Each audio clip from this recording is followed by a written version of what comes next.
নির্বাচনী প্রচার প্রচারণার পঞ্চম দিনে লিখিত অভিযোগ জানাতে ইসিতে জামায়াতের প্রতিনিধি দল। বিকেলে সিসির সাথে বৈঠকে সমসাময়িক বিভিন্ন বিষয়ে দলটির পক্ষ থেকে কমিশনকে অবহিত করা হয়।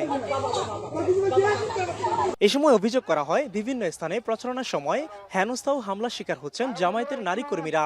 একটি দলের পক্ষ থেকে এসব করা হচ্ছে জানিয়ে ইসির কার্যকর পদক্ষেপ নেওয়ার দাবি জানানো হয়।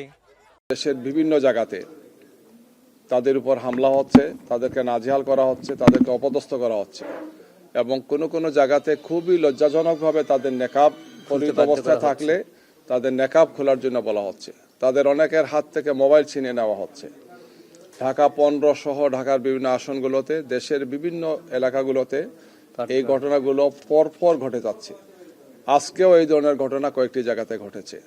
তো আমরা ওনাদেরকে অনুরোধ করেছি যে এই সমস্ত বিষয়ে একটা বড় উদ্বেগ কাজ করছে।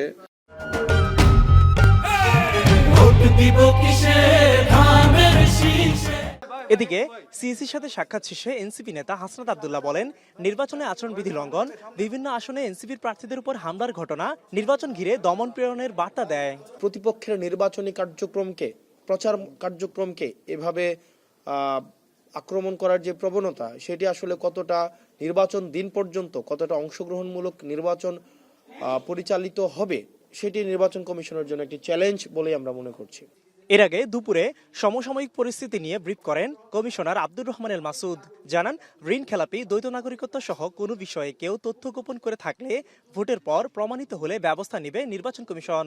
কেউ যদি ঋণ খেলাপি বা অন্য কোনো অযোগ্যতা থাকা সত্ত্বেও নির্বাচনে পাশ করে যায়, তাহলে নির্বাচনের পরে নির্বাচন কমিশন স্বউদ্যোগে অথবা কোনো সংবাদের ভিত্তিতে তার বিরুদ্ধে ব্যবস্থা গ্রহণ করতে পারবে। ডুয়েল সিটিজেনের ব্যাপারে বা যে কোনো অযোগ্যতার ব্যাপারে যদি উনি ভুল তথ্য দেন এবং পরবর্তীকালে যদি এই ভুল তথ্যটা ধরা পড়ে, তাহলে ওনাকে বা ওনার বিরুদ্ধে নির্বাচন কমিশন ব্যবস্থা গ্রহণ করতে পারবে এবং তার মেম্বারশিপ বা তার পার্লামেন্টের মেম্বারশিপ বাতিল করতে পারবে।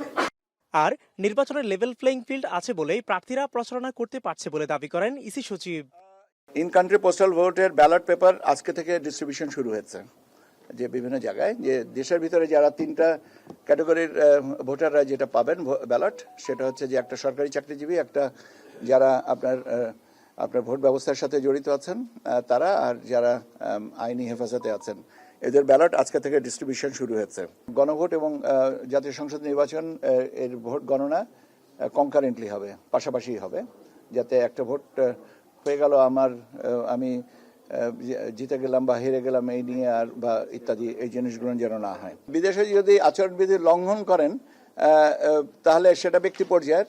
সচিব জানান, দেশের অভ্যন্তরে নিবন্ধন করা 7 লাখের বেশি ভোটারের পোস্টাল ব্যালট কার্যক্রম শুরু হচ্ছে আজ। ত্রুটিমুক্ত রাখার জন্য এই জায়গাটা একটু সময় বেশি লাগবে।